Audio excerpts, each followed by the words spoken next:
Si l'on en croit les Échos de ce matin, la généralisation du tiers payant a du plomb dans l'aile. Les médecins ont-ils gagné? Les patients ont-ils perdu? C'est la question qui fâche de 7h15 sur Europe 1. Pour y répondre, je reçois Étienne Cagnard, président de la Mutualité française. Bonjour. Bonjour. Les médecins ont donc levé le sourcil. Ils ont fait grève entre janvier et février, enfin décembre et janvier, pardon. Donc ça y est, tout s'organise pour enterrer la réforme. Le tiers payant généralisé, c'est fini?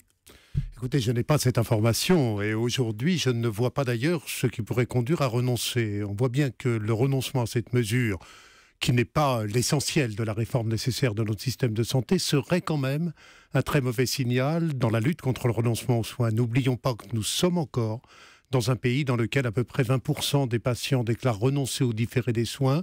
Le tiers payant généralisé n'est évidemment pas la seule réponse à cette situation. Des réponses beaucoup plus lourdes sont nécessaires, mais c'est un élément qui permettrait d'avancer. Vous n'avez pas le sentiment quand même qu'on est en train de nous préparer, de préparer les esprits à l'abandon de ce tiers payant généralisé? Et François Hollande qui disait le 5 janvier dernier sur France Inter: je comprends les médecins qui disent qu'il ne faut pas que ce soit compliqué, ils ont parfaitement raison. Marisol Touraine qui disait les médecins qui ne l'appliqueront pas, ce tiers payant généralisé, ne seront pas sanctionnés. Ce conseil de sage, entre guillemets, ce groupe de travail qui semble ne plus y croire non plus, c'est les patients qui vont payer finalement au sens propre.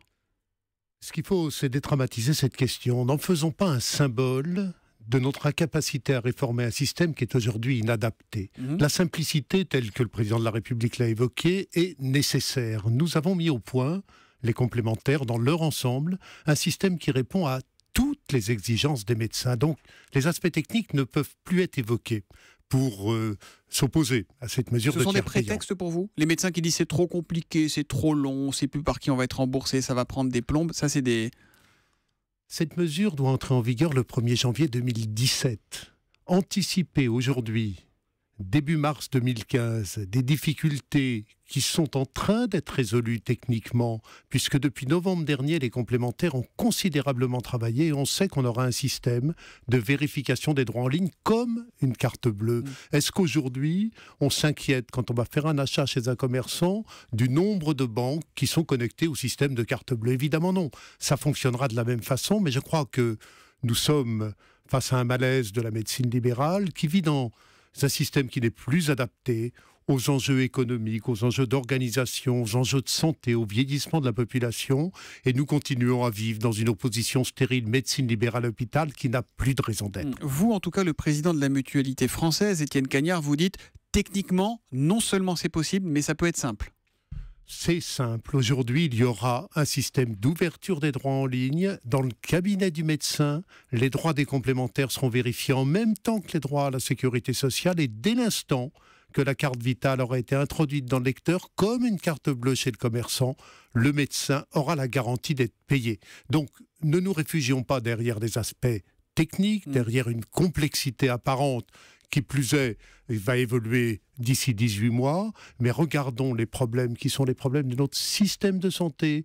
Aujourd'hui, il y a un malaise profond, il faut un nouveau pacte entre les médecins et la société. C'est à ça qu'il faut s'adapter. On sait très bien que ce qu'il faut, c'est rémunérer la prise en charge d'un malade, pas rémunérer des actes isolés. Chacun le ressent dans sa fréquentation quotidienne du système. Vous nous dites qu'il faut quasiment revoir tout le système de santé. On n'arrive déjà pas à se mettre d'accord sur une mesure qui paraît aussi simple. Je précise que la France est un des 4 seuls pays de l'Union européenne où on n'arrive pas à mettre en place le tiers payant généralisé. Partout ailleurs, c'est en place. Ça montre bien notre incapacité aujourd'hui à moderniser notre système. Nous nous arc-boutons à des visions dépassées du système de santé. Le progrès médical a été considérable ces derniers temps et on sait qu'aujourd'hui, l'enjeu de la bonne prise en charge d'un patient, c'est l'organisation de son parcours, l'organisation du système. Tant qu'on continuera à privilégier une rémunération des actes isolés, qu'on n'intégrera pas la nécessité de ce parcours organisé, nous n'arriverons pas à réformer. Alors, ce n'est pas parce que nous n'arrivons pas à réformer le tiers payant qu'il faut renoncer à une réforme plus vaste. Je crois qu'au contraire, il faut des perspectives, il faut redonner du sens au système de santé. C'est ce dont ont besoin tous les acteurs, les médecins, comme les patients. Ce blocage sur le tiers payant généralisé n'est pas symptomatique de cette France irréformable, formidable démonstration de mauvaise volonté générale, là, non ? Je ne voudrais pas généraliser, mais très clairement, c'est symptomatique de l'incapacité à réformer le système de santé et d'intégrer des outils modernes de paiement. Comment penser que l'on reste dans le paiement des professionnels de santé dans un mode de fonctionnement archaïque qui provoque des flux extrêmement complexes, alors que pour toutes nos autres transactions, on fonctionne normalement. Je suis venu ce matin en taxi dans votre studio, j'ai payé avec ma carte bleue, j'ai pas eu le sentiment que ce soit gratuit ou que ce soit compliqué ou que le chauffeur de taxi soit dévalorisé, au contraire. Dernière question, à défaut de généralisation du tiers payant dans l'immédiat, est-ce qu'il faut au moins l'élargir aux étudiants, aux malades en affection longue durée par exemple ? Dès l'instant que le tiers payant va être en place et d'une manière très simple, il se généralisera. On voit bien qu'aujourd'hui, c'est une mesure nécessaire pour lutter contre le renoncement aux soins. Demain, ce sera pour chacun une mesure de simplification de paiement. Je ne suis donc pas inquiet sur le fond. Une fois que le tiers payant sera mis en place, il s'imposera de lui-même, mais encore une fois, ce n'est pas l'essentiel des enjeux de notre système de santé. En tout cas, vous nous dites que s'il y a la volonté de le faire, c'est possible. Merci Étienne Cagnard, président de la Mutualité française, d'être venu ce matin en direct sur Europe 1. Merci, bonne journée à vous.